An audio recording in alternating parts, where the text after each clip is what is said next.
ਜੀ। ਜੀ।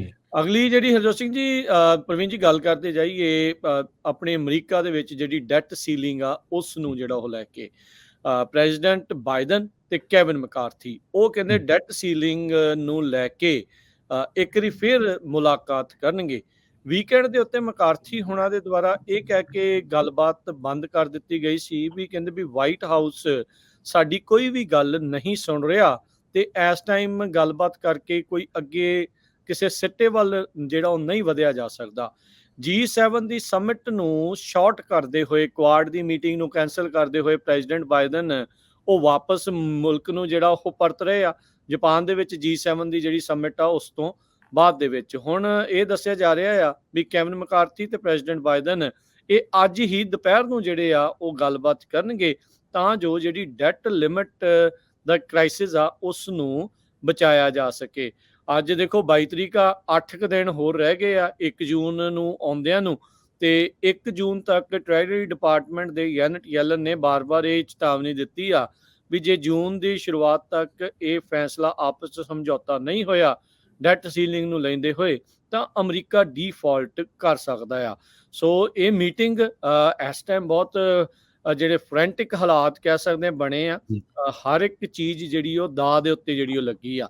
ਇਹ ਜਿਹੜੀ ਹਾਈ ਸਟੇਕਸ ਮੀਟਿੰਗ ਆ ਬਾਈਡਨ ਤੇ ਮਕਾਰਥੀ ਹੁਣਾਂ ਦੇ ਵਿਚਾਲੇ ਜਿਹੜੀ ਹੋਣੀ ਆ ਇਹਦੇ ਵਿੱਚ ਇਹ ਕੋਸ਼ਿਸ਼ ਹੋਊਗੀ ਵੀ ਕੋਈ ਅਜਿਹੀ ਡੀਲ ਬਣੇ ਜਿਹਦੇ ਵਿੱਚ ਜਿਹੜਾ ਰਿਪਬਲਿਕਨ ਲੈਡ ਹਾਊਸ ਆ ਤੇ ਡੈਮੋਕ੍ਰੇਟਿਕਲੀ ਕੰਟਰੋਲਡ ਸੈਨੇਟ ਆ ਦੋਨਾਂ ਦੇ ਵਿੱਚ ਇਹ ਚਾਹੇ ਸ਼ਾਰਟ ਟਰਮ ਦੇ ਲਈ ਇਸ ਨੂੰ ਬਿੱਲ ਨੂੰ ਪਾਸ ਕਰਵਾਇਆ ਜਾ ਸਕੇ। ਸੋ ਮਕਾਰਥੀ ਹੁਣਾਂ ਨੂੰ ਆਪਣੀ ਜਿਹੜੇ ਖੇਮੇ ਦੇ ਵਿੱਚ ਜਿਹੜੇ ਹਾਰਡਲਾਈਨਰ ਮੈਂਬਰਸ ਆ ਉਹਨਾਂ ਦਾ ਜਿਹੜਾ ਕਹਿ ਸਕਦੇ ਆ ਵੀ ਅਪਰਾਈਜ਼ਿੰਗ ਸਾਹਮਣਾ ਕਰਨਾ ਪੈ ਰਿਹਾ ਆ ਤੇ ਬਾਈਡਨ ਹੁਣਾਂ ਨੂੰ ਜਿਹੜਾ ਪ੍ਰੋਗਰੈਸਿਵ ਖੇਮਾ ਆ ਡੈਮੋਕ੍ਰੇਟਸ ਦੇ ਵਿੱਚ ਉਸ ਦਾ ਅਪਰਾਈਜ਼ਿੰਗ ਦਾ ਜਿਹੜਾ ਉਹ ਸਾਹਮਣਾ ਕਰਨਾ ਪੈ ਰਿਹਾ ਆ।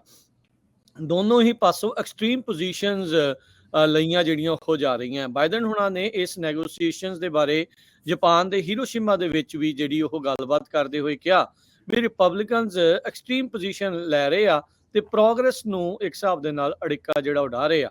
ਉੱਥੇ ਰਿਪੋਰਟਰਸ ਨਾਲ ਗੱਲਬਾਤ ਕਰਦੇ ਹੋਏ ਕਿਹਾ ਵੀ ਕਹਿੰਦੇ ਵੀ ਮੈਂ ਤਾਂ ਆਪਣਾ ਕੰਮ ਕਰ ਰਿਹਾ ਆ ਪਰ ਦੂਜੇ ਪਾਸੋਂ ਜਿਹੜਾ ਆ ਇਹ ਹੋਣਾ ਚਾਹੀਦਾ ਆ। ਉਧਰ ਮਕਾਰਥੀ ਉਹਨਾਂ ਨੇ ਕਿਹਾ ਆ ਵੀ ਜਿਹੜਾ 72 ਘੰਟੇ ਦਾ ਰੂਲ ਹੈਗਾ ਆ ਵੋਟ ਜਿਹੜਾ ਉਹ ਲੈ ਕੇ ਆਉਣ ਦਾ ਉਹ ਉਸ ਨੂੰ ਅਵਾਇਡ ਕਰਨਗੇ।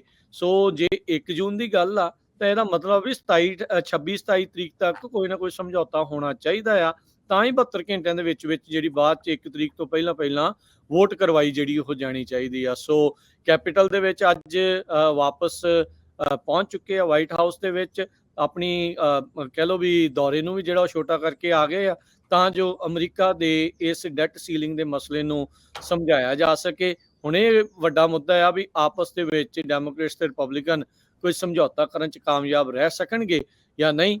ਪ੍ਰਪੋਜ਼ਲ ਕਈ ਹੋਣਗੇ, ਕਿਹਦੇ ਤੇ ਐਗਰੀਮੈਂਟ ਹੋਊਗਾ ਉਹ ਇਸ ਟਾਈਮ ਵੱਡਾ ਸਵਾਲ ਬਣਦਾ ਜਾ ਰਿਹਾ ਹੈ।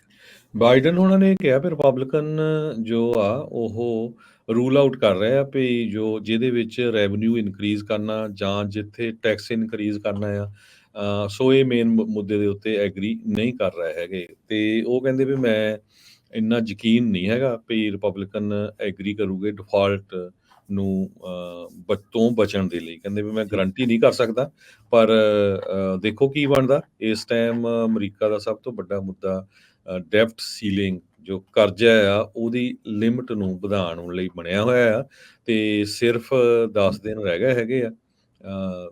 ਉਹ ਤੋਂ ਪਹਿਲਾਂ ਕਰਨਾ ਪੈਣਾ ਆ ਨਹੀਂ ਤਾਂ ਜੂਨ 1 ਨੂੰ US ਜੋ ਆ ਉਹ ਡਿਫਾਲਟ ਦੇ ਵਿੱਚ ਜਾ ਸਕਦਾ ਹੈ।